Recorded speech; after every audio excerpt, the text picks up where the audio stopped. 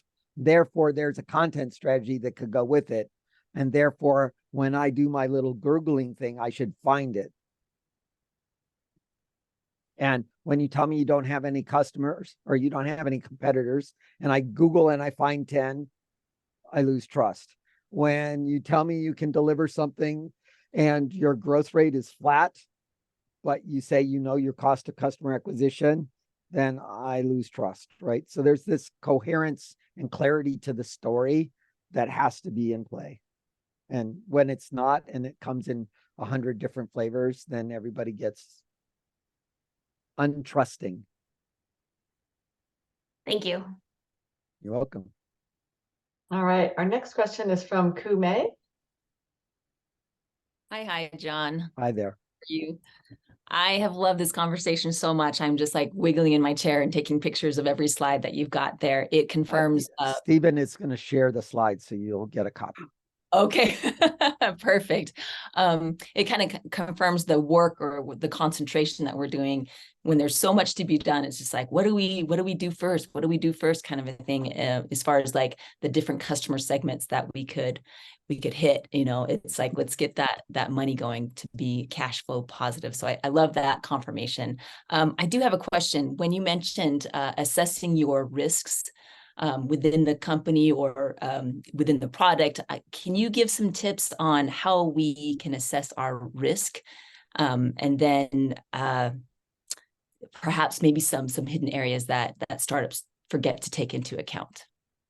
Well, so the thing that causes most things to fail is the team can't deliver on the promise.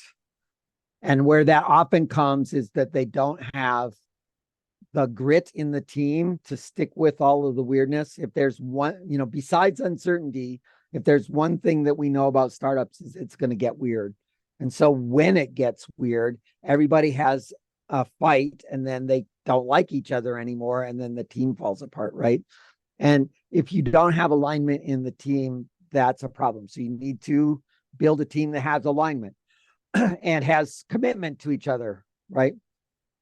Mm-hmm. We also know that we fall in love with the solution way before we've talked to a customer, and we have to be able to let go of that and run the experiments. And so when I'm unable to run experiments because I know the capital T truth of something, that's called being uncoachable. And that it's, again, a team problem, right? And then the other problem ends up, the word that's been coming up for me in the last year is discipline. And it comes down to execution discipline, where we're using tools in a consistent, effective way, financial discipline, where we look at our finances every week and do the work that's necessary. There's always pieces in there that need to be done, but we're all over the place because we're doing all sorts of things and then there's no discipline, and then things all squish around and then it doesn't make progress. So team risk, if you do your customer lean startup stuff, you eliminate a factor of 4 in your risks around market risk. You build relationships with people and build trust. Then you build a strong network. Then a lot of the things people were asking about, engagement on social media, go away because you've already built the relationships. And then, it's more important to be consistent, where you're doing work and groping around in the unknown and learning, than it is for you to be right.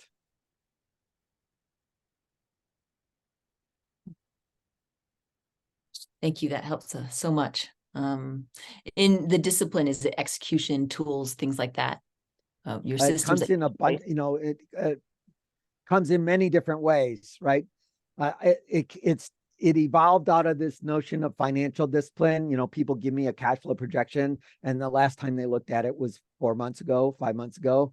And you're going, now, why are you not hitting the QuickBooks button and giving me the thing that you already reviewed last week? Because last week you should have reviewed it. Or if you're retail, why didn't you give me the one that you looked at today? Because you look at it every day in retail. Those kinds of things then evolve to a broader, well, I see that same problem over here in the programmers. I see that same problem over here in the marketers. And it just comes down to the discipline to be executing the game, right? Mhm. Yeah. So So thank you. so much. it may not be specifically tools. It just is, get up in the morning, do your walk, brush your teeth, do the things that need to happen so that the day goes well, right? Yeah. Yeah, right. Thank Awesome. you. Thank you. All right, our next question, Riza. Thank you, John. It was a lot of information.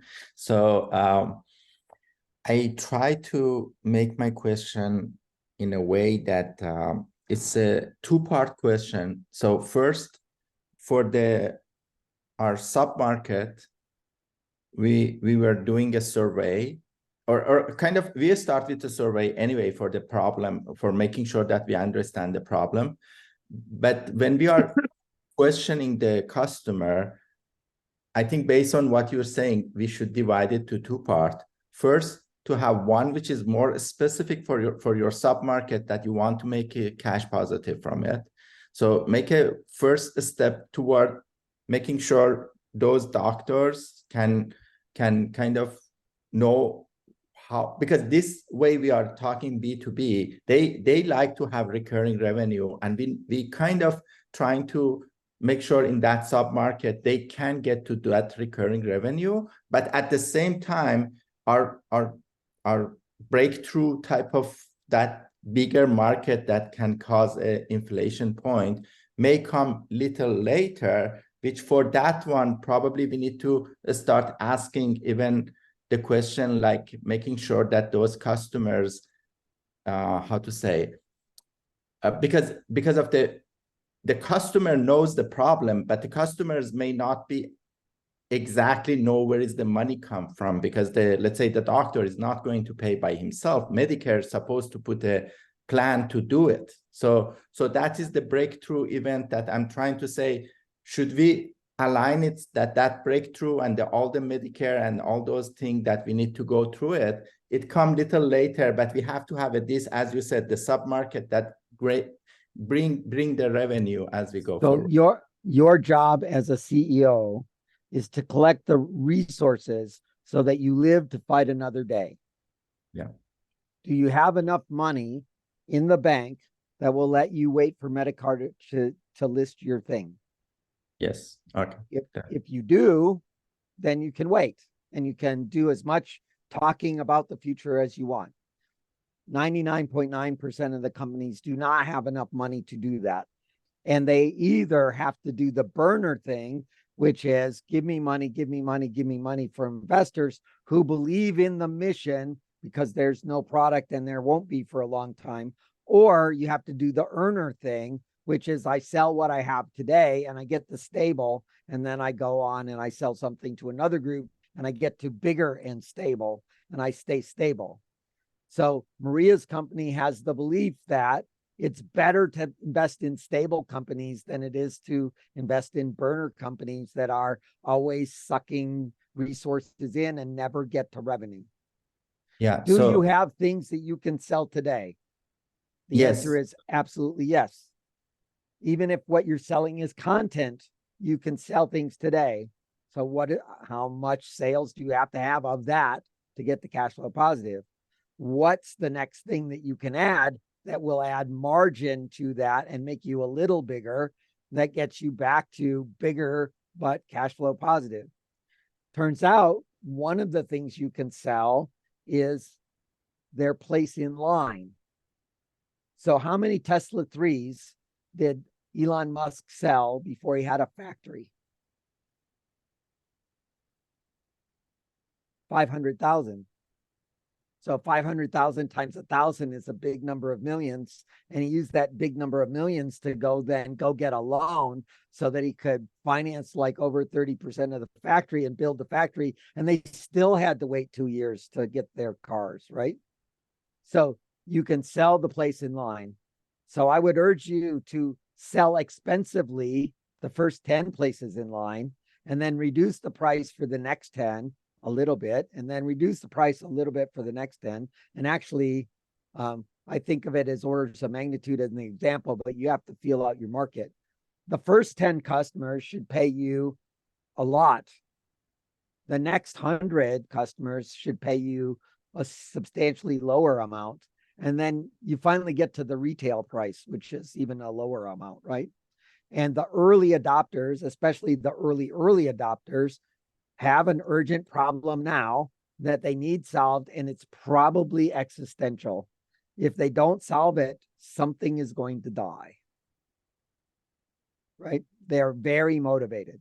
If you can't find that kind of person in your market, you have a problem because you haven't found the early adopters. And if you're only finding normal customers because hospitals trim off the ends of all of the things and you only get to talk to normal doctors because they don't actually spend money anyway, then you still haven't found your path to your customer because customers pay you. Now, if you have an enterprise and that enterprise is very complex and there's 30 people that can say no and one person that can say yes, but that one person has to be motivated by the influencer over there 30 people away, that's a complex sale that takes little wizards that are enterprise salespeople who are very rare and mostly not very good. And so you need to find a good wizard, and that's hard, right?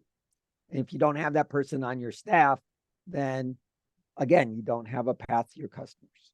So what's the shortest path to customers that will produce cash flow positive? Use that to build stability, then work your way up into the enterprise sale because enterprises want you to be around for a long time. The only pathway that is different for this is there's a book by Basil Peters called Early Exits, where you have a product that you're building and you have to go through all your FDA clearances and and you plan on selling your business before you get to revenue because the big pharma company will want you once the FDA stuff is removed and now they have a reduced risk. So there's a very specific thing. The customer is not the doctor or the hospital. The customer is big pharma. And so you're building relationships with big pharma to do it, not with the hospital. And again, that's back to being clear about who your customer is. So just a quick clarification.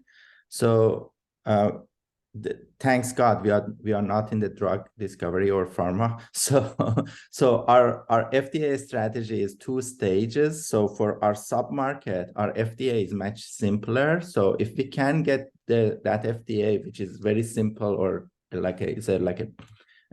it's kind of a much simpler than the bigger market that we are, second market that we are looking for. But that sub-market, as long as that can easily achieve and we can get that revenue, that's what you are suggesting, that then you're adding features. I agree with Maria, where survivability is more important than size of market.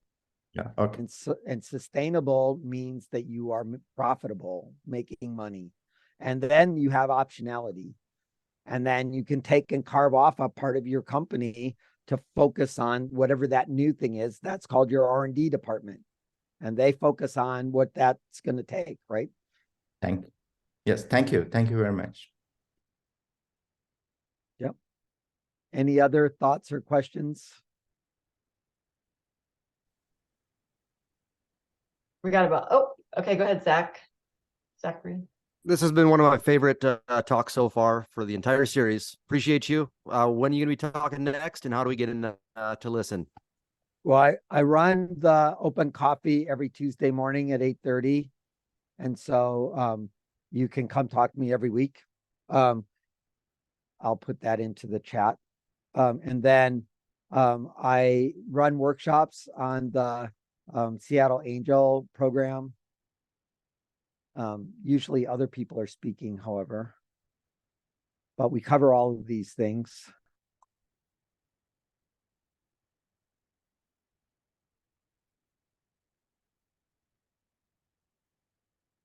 Yeah, we usually devolve into customer discovery conversations because most people don't do them. And if you can reduce your risk by a factor of 4, by doing that customer discovery work, then you can go much faster and be much more stable and much more likely to survive. And just as a matter of disclosure, I'm a bottom-up investor mentality. I want you to be survivable before you get big. And I'm way different than the unicorn hunters. Now, I think you can get to be a unicorn by being a good survivable business. It'll just take longer, and that's okay. Much better to have, 70% of the companies in the portfolio surviving than to have 0.5% surviving, but very, very big, right?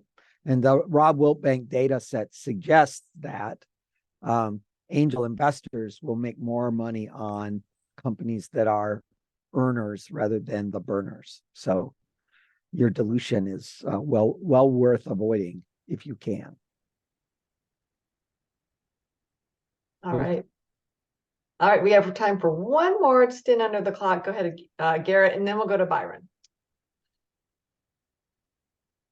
Hi, Garrett.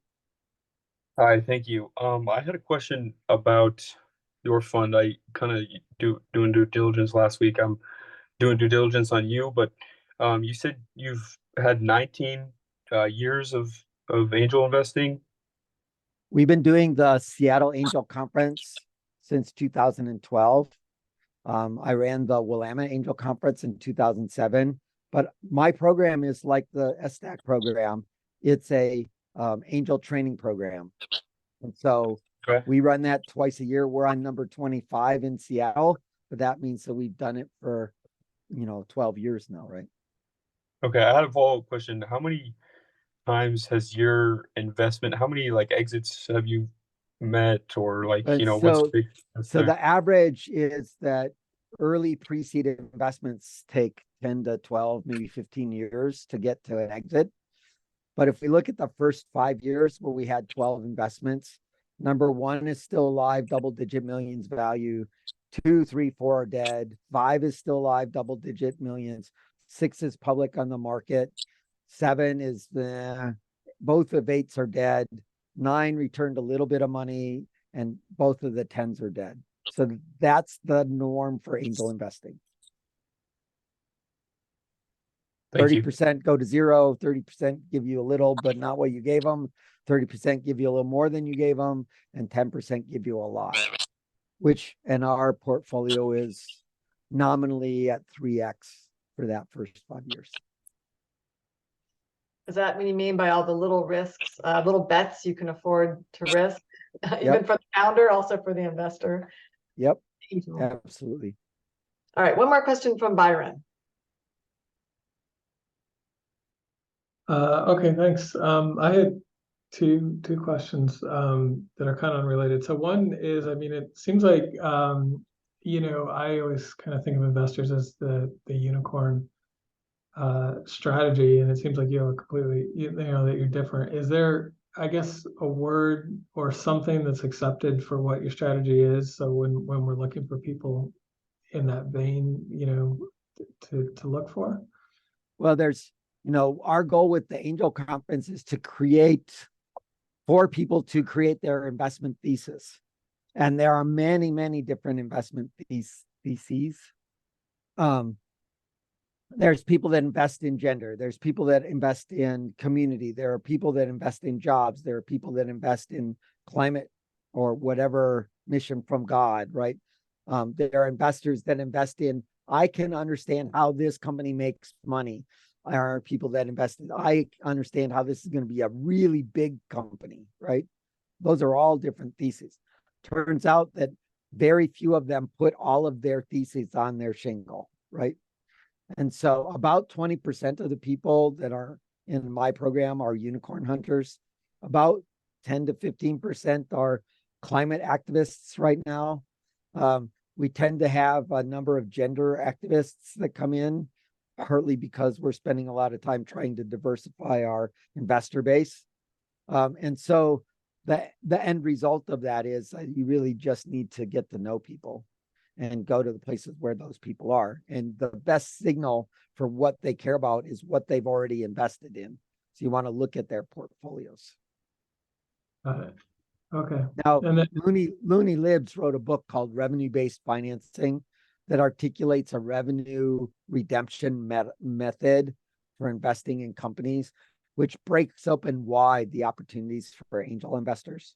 And so I would recommend that you look at his book. sorry, what was the name again? Looney Libs. Okay. And then I guess my other unrelated question is, I mean, one of the ways, so I'm in kind of aerospace, which is like deep tech. So one of the ways to get to revenue early is going down the SBIR path, the STTR, which is what we've done. And I guess, do you have any thoughts on? We wouldn't call that revenue, by the way. Well, staying alive. Revenue is Yes. it might be income, but it's not revenue. Revenue is what you get from customers. Right. But do you have any other thoughts on traps or pros and cons of going down that road versus? No, I think if you can afford it, if you have the hair doctor PhDs on your team or advisors and they're there and they know how to write grants and you can engage in that, especially if there's a deep tech component where there's actual capital R research in the middle of it, that's a perfectly good answer. But it is not less work than angel investing. It's maybe even a little bit more work than angel investing by the time you get done with all of the constraints on the system to make that go. So, use that hammer with care. However, non-dilutive funding is always a win. And finding strategic customers that are willing to align with you in at least your phase 2, who are willing to then get ready to be the funders at some level in phase 3, is really one of the magic tricks of making SBIRs work for you. And so start your strategic investor dating in phase 1. Okay. All right. That's great. Thank you. Cool. All right. Well, we've come to the end of our very long e-track. And so, John, thank you for sharing all of your wisdom and insights. Let's give him a big round of applause. Thanks so much. Digitally. And so, yes, thank you. This was such a great, valuable session. I hope everybody was able to get something out of it. I'm like trying to write up little notes and little quotes and things, but we do have it recorded. And Stephen will share that in the follow-up link email that you'll get by the end of the week. And so I do want us to say thanks again to our speakers, Hillary, Natalie, Maria, and John. And so thank you again for rounding out our last content for the SDAC e-track this year. Next week, everybody, is our last pitch deconstruction. So we're all going to meet in person where we get to see each other, and then we'll come up and do your 1-minute pitch. Do it. If you haven't done it, this is the time to do it. And if you have done it, do it again and make it better. And let's see if we can get you voted into the 3-minute pitch. And then that's when we get the feedback, which is useful for everybody. So I hope to see you all there. Thank you for coming and have a great rest of your evening. Thank you. Thank you, John. Thank you, Amy. Cool. Thanks. All right.